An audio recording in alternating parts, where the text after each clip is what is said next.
Many thanks for staying with us on the newsroom. The State High Court in Uyo, Akwa Ibom State has sentenced Uduak Akpan to death for raping and murdering female job seeker Inubong Umoren in the state last year. The presiding judge, Basi Inkanang, in his judgment on Thursday, ruled the convict will be put to death by hanging. In his ruling, the judge said the prosecution has proven beyond doubt the case of rape and murder against Akpan. He, however, discharged and acquitted the father and sister of Akpan, who were the second and the third defendants in the case.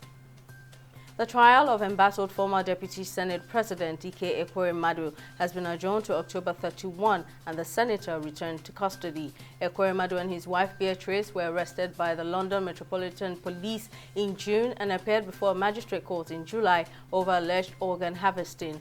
Both the lawmaker and his wife Beatrice were initially denied bail and remanded in custody while the case was adjourned to July 7 and later August 4, 2022. However, Beatrice was granted bail under strict conditions following an application filed by the defendant counsel. A similar bail application for Ekweremadu was denied by the court.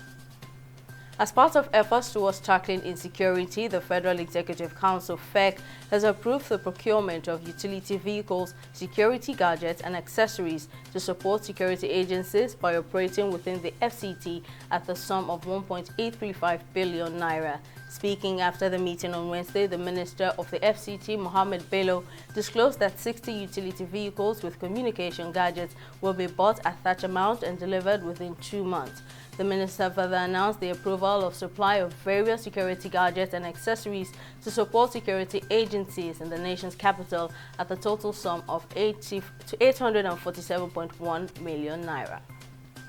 Australia's Federal Health Ministry, Mark Butler, says data has indicated the peak of the latest COVID-19 wave has passed, but warned it is still too early to tell. During a press conference in Canberra on Thursday, Butler explained that he is hoping the virus will put less strain on hospital systems across the country. He maintained that the health sector will be monitoring the situation very closely over the course of the coming days.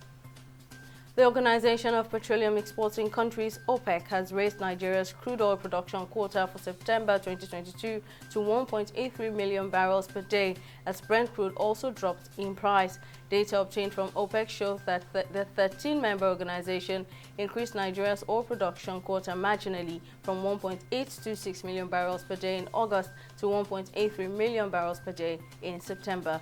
Oil prices have stayed above $100 per barrel for months due to several industry concerns, such as the war in Ukraine by Russia. National flag carrier Vietnam Airlines has started altering its flight routes to avoid airspace near the Taiwan Strait while China conducts military drills.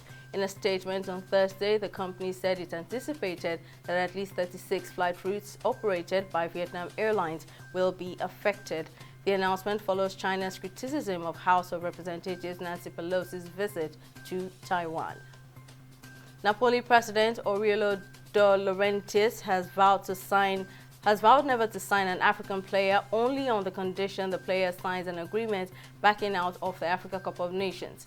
The 73-year-old says he loves Napoli's African players, but he rules having to pay them so much for the amount of time they are away. Last season, Napoli lost Kalidou Koulibaly to the AFCON, and the centre-back went all the way with Senegal and won the tournament. The 31-year-old has now signed for Chelsea. Ironically, the Serie A side star striker Victor Osimhen did not play for Nigeria at the AFCON earlier this year. That's the latest on the newsroom. Join us next time for more updates. I'm Simisola Adigun.